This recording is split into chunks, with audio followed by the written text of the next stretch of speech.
And welcome back, everyone. Bienvenidos todos to another edition of Copa Hyperion, and a very special edition because everyone is finally back. Obviously, we had our first edition of this tournament a couple of weeks ago of 2023. Now we have our second in total. This is number 36. And everyone showed up. We were a little bit light last week with even with Sentimiento Latino, but here we've got all the old guard. We've got Paco Mike, we've got Zions, we've got the Zerg Lord, Ryu Jim Rising, and we have a bunch of returning players as well. Exclamation mark B in the chat if you want to have a look at that beautiful bracket. Also, I am your host today, Light VIP, your caster. I'll be joined later on by another lovely individual. Not too sure who. It kind of depends who gets knocked out first. Neo and Cristiano, they're both looking to try and join me here on the casting couch, and maybe they both will, maybe only one will, depends how far they go in this tournament.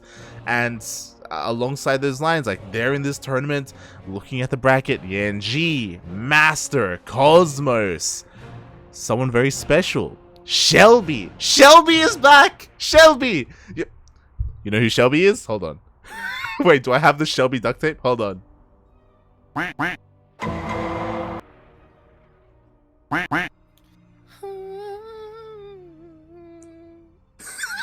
Oh. I don't have the Shelby duct tape set up right now. But if you're familiar with our duct tapes, then Shelby has been like a meme on this channel for a very long time. Last year, or the second half of last year, he focused a lot more on like League of Legends and Minecraft, and you know, he's a variety streamer. He's like Jim, but you know, entertaining. Kappa. Oh my god. Oh god, nah, we love Jim, but yeah, Shelby's back, Jim's here. Who are we missing? Roro's here as well. I saw Roro in the chat, Eon as well. Who are we missing? I think that's the better question. We're still missing Eggs. What's interesting about Eggs is that he was streaming the other day. I saw him laddering. And I think his stream title was like The Return of Eggs to StarCraft or something like that. So he has been laddering. We don't see him in these weekly tournaments yet. Not yet. So we're waiting for his return. Who else are we missing? Shakti. Shakti is not here.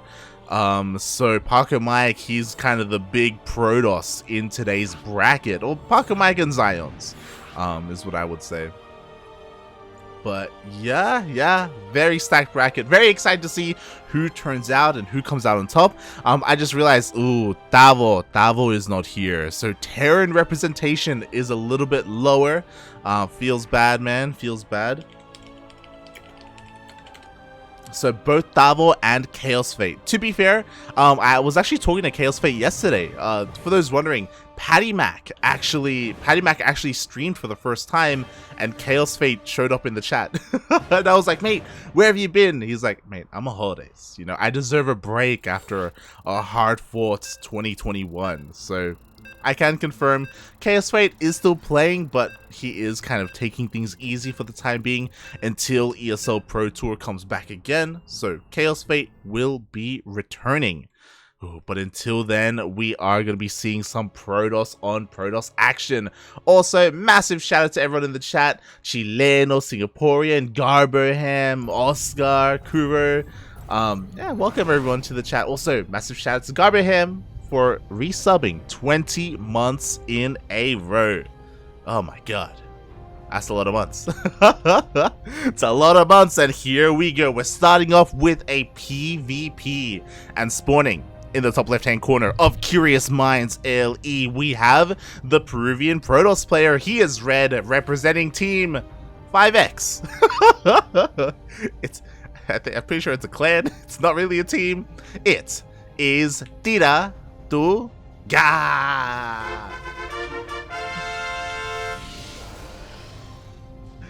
And spawning in the bottom right hand corner of Curious Minds LE, we have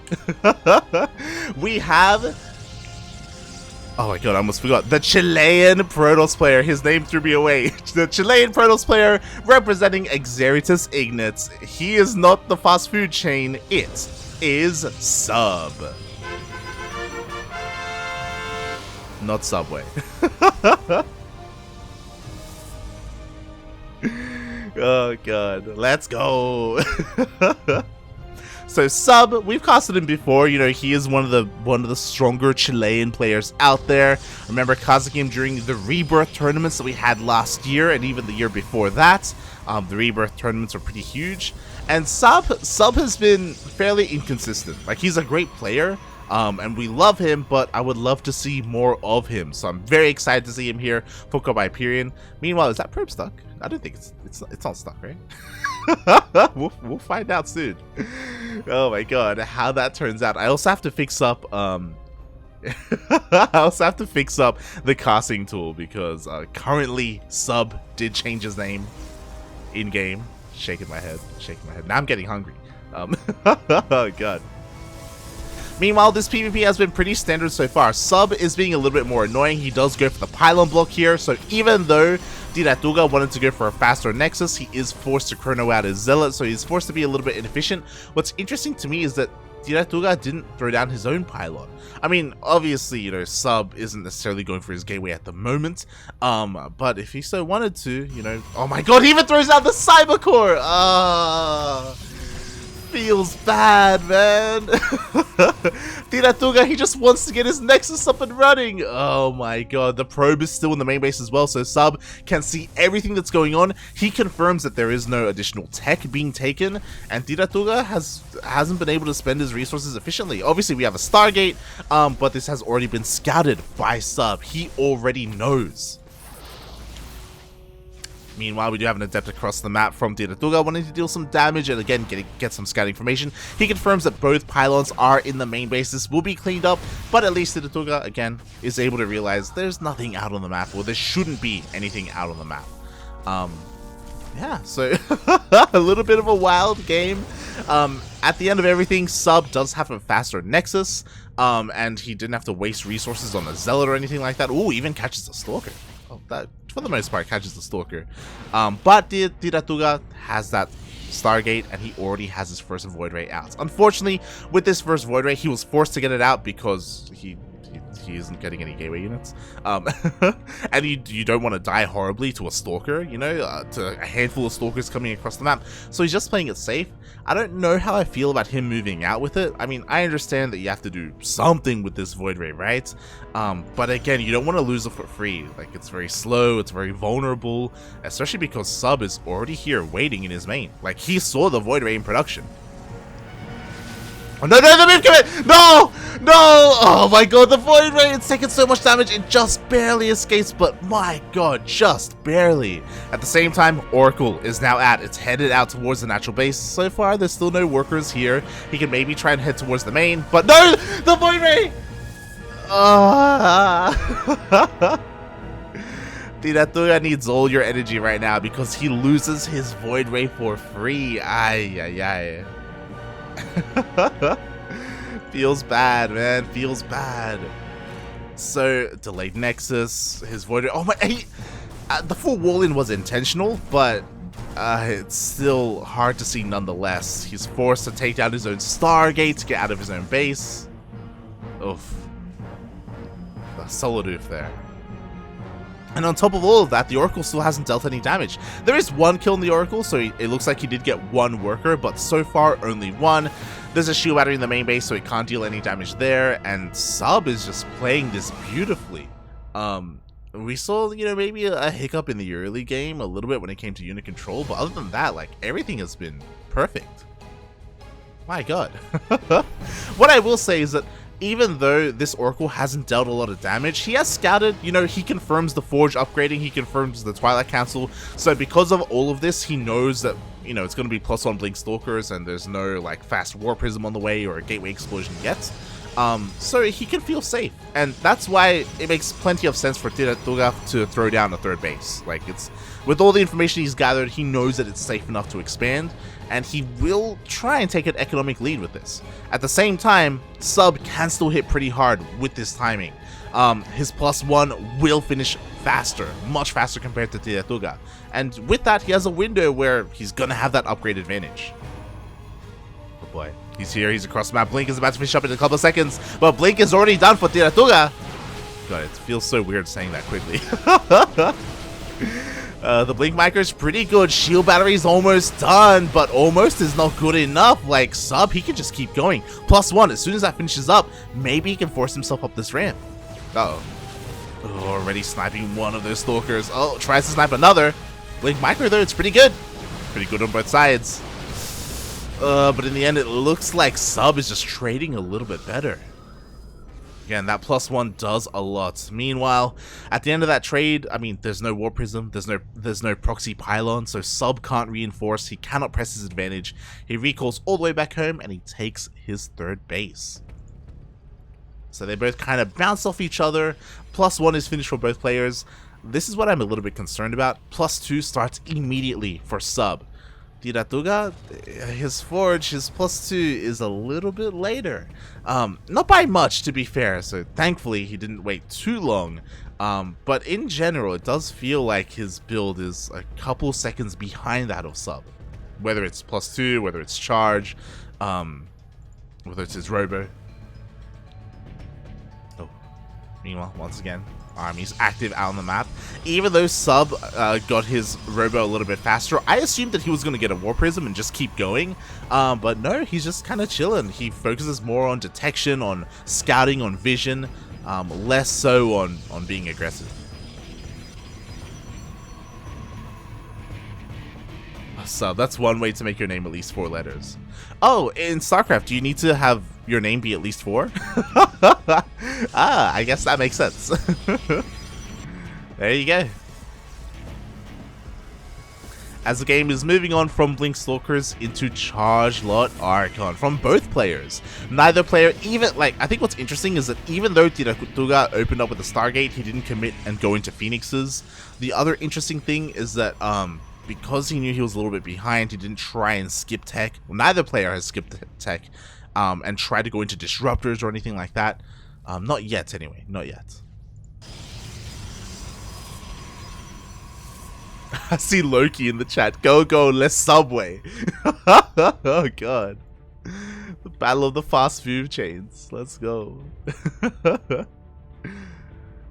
Meanwhile, this is what I'm worried about. Like, the Templar Archives is only halfway done here for Tiratuga, so Archons are already being morphed in. They're already on the way. Let's go. sUb, he's just sending it.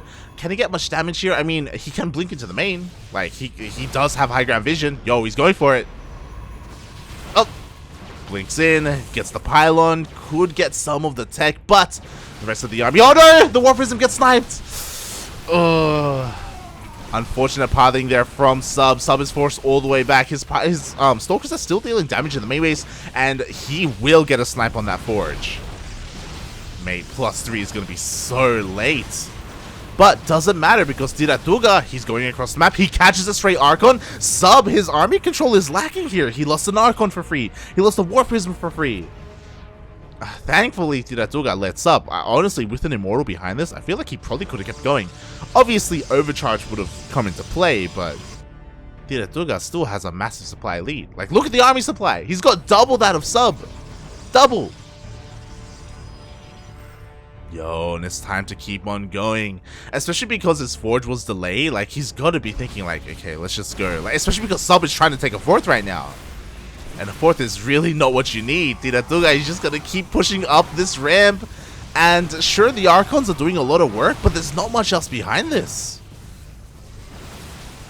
He's trying to warp in a round of Zealots here, but it's a little bit too late. The shield batteries are finishing up, but they're out of range of the rest of the main army. And Tiratuga just has the numbers. Not just the numbers, he's also the one who invested in these Immortals. And sUb didn't. Oh god, the Archons were meant to do a little bit more, and now here is the forward blink.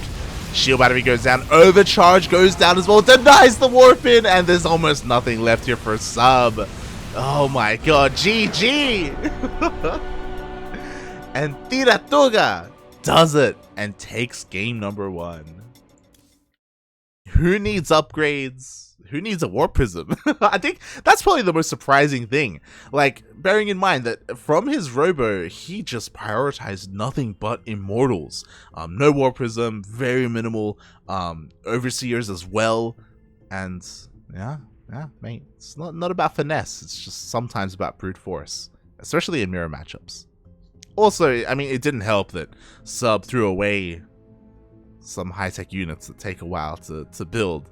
And he was being quite greedy, going for that 4th base as well. Yeah, damn. GG. GG. Oh, I need to set this alias up. Player name. sUb. Alias. Subway. There we go. There we go. By the way, the winner of this series will go on against one of our Ducklings. I didn't really touch too much on it, but Ryu is also going to be competing today. Ryu is back from his holidays. He was playing last week actually in Sentimiento Latino, but he met his end in the semi-finals in a ZVZ against Eon. We were lucky enough to cast that, and Eon was being very cheesy. Went for a lot of Roach all-ins. 2 base all-ins. That was the 3rd base, but maybe mostly for Larva. And every single time, Ryu was being just a little bit too greedy. You know, he was teching up, he was working on upgrades, he was droning, and just barely Eon would eke out a little bit more roaches and just overwhelm Ryu and just be enough to break through. It was a little bit heartbreaking to watch. But very impressive from Eon last week.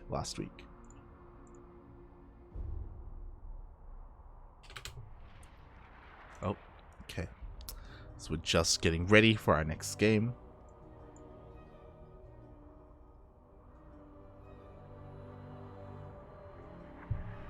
First 5 minutes on stream, Light already burned Jim like 5 times. Yo, I love Jim. Oh god, look, he's the one who's been playing a lot of, what's he been playing a lot of recently? League of Legends. He's been playing a lot of League of Legends. And I have to remind you, Jim played last week in Sentimiento as well, and he got knocked out in the quarterfinals. He didn't even make it to the semis. Davo popped off. Davo had beautiful TVZ against Jim in a massive upset, which is why I'm a little bit sad that Davo isn't here as well this week. I'm sure he's got a good reason. He's always on that grind, he's always laddering, he's always playing as much as he can, so if he's not here, I'm sure, you know, there's a reason for that. Oh boy. Until then, just quickly checking the, we've already had some results, some 2-0s. Yanji 2-0'd Granjin and is currently going up against Paco Mike. Very exciting. That's probably like the highlight match that's going on right now. Oh, I got ahead of myself. Eon 2-0'd Elaine, and I was just talking about how Eon 2-0'd Ryu last week in another upset. And now Eon is up against Jim Rising. Jim Rising, another Zerg player who is a little bit rusty at the moment. You know, he's not at peak form. Neither was Ryu, to be fair. But Eon is scary right now in ZVZ. Like, Eon is not someone to be taken lightly. So that's a spicy series. Very spicy. I think the spiciest thing about that series is that I'm pretty sure the winner of that is going to go up against Shelby. So I personally, I hope that I'm able to catch that, like Shelby versus the winner of Jim and Eon. Oh, beautiful.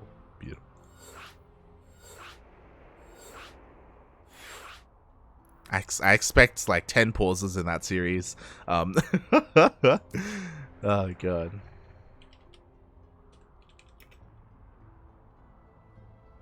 Beautiful. Meanwhile, players have just gotten ready, and we are getting into game number 2. Oh boy. Is it going to be a 2-0 or can sUb bring it back? Personally, I hope we get an ace match. I'm a little bit surprised that that game like kind of slipped out of sUb's fingers there, slipped through his fingers. He was doing so well. Then his macros seemed to slip and, you know, his rallies got caught. Oof. We'll see. We'll see how things go in game 2 on Glittering Ashes. And spawning in the top right-hand corner of Glittering Ashes LE, we have our Peruvian Protoss player representing his own clan in the land of Peru. It is Tiratuga.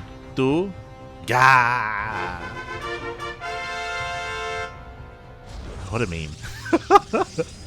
And spotting in the bottom left-hand corner of Glittering Ashes LE, we have the Chilean Protoss player representing Exeritus Ignat, a brand new team. It is sUb. Wait. Don't forget everyone to eat fresh, make your own sandwiches, and yeah, live well. Very interesting openers from both players. So if you remember in the last game on Curious Minds, they both went for low ground walls, and that makes plenty of sense on maps with ramps. Unfortunately, despite this map being so large, it is risky to throw down your initial pylon on the low ground at the natural. So there are only specific maps that most players do them on. There are players like Max Packs that are greedy and that throw down their pylon on the low ground anyway. It's just a bit of a risky thing to do, and a lot of players don't like to take those risks. Like these two players right here. So we do see them staying on one base that much longer, and it does mean that their natural base is going to be a little bit more delayed and a little bit less defensible. And it's PvP, you know, one base, let's go.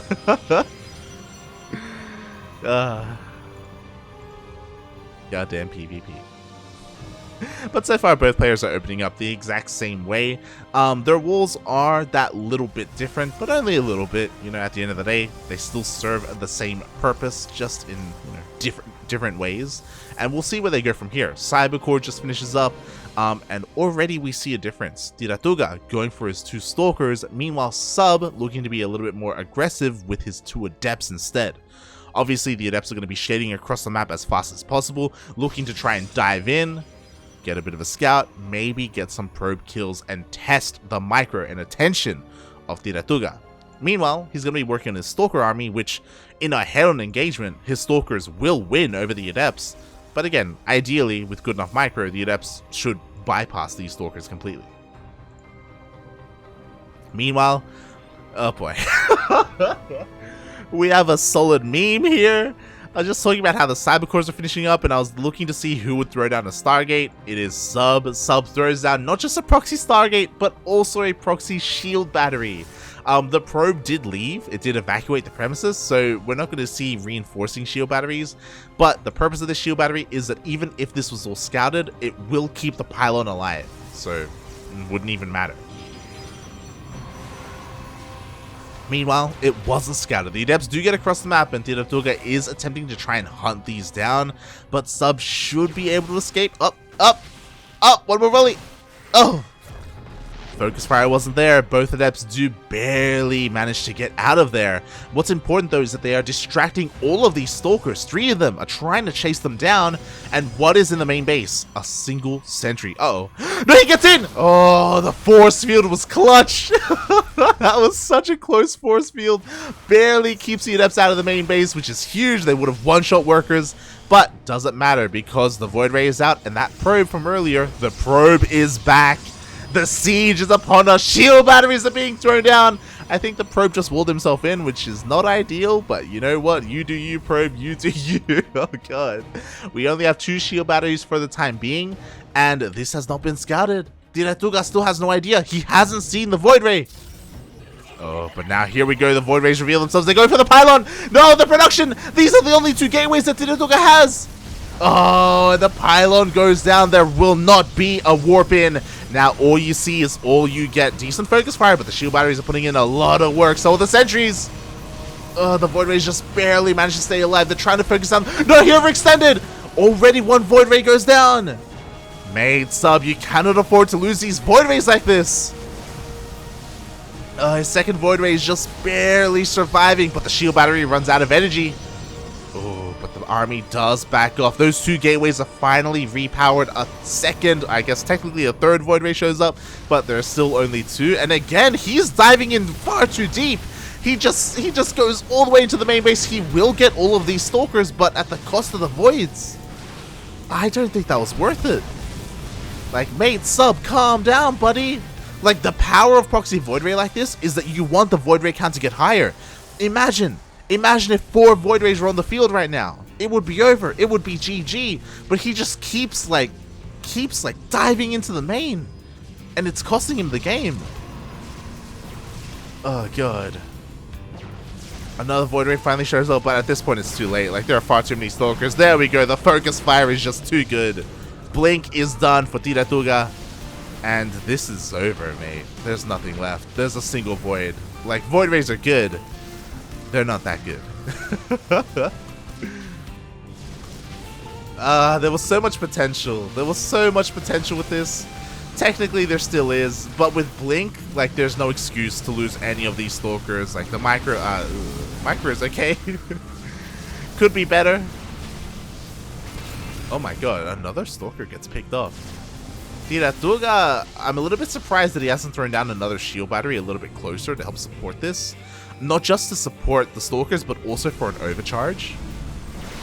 Oof. Oh god, the 2-shot. Oh no.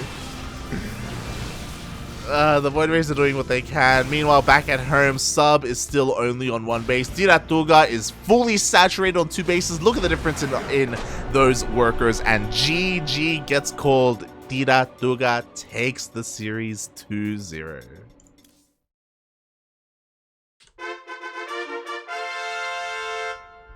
Oh, God.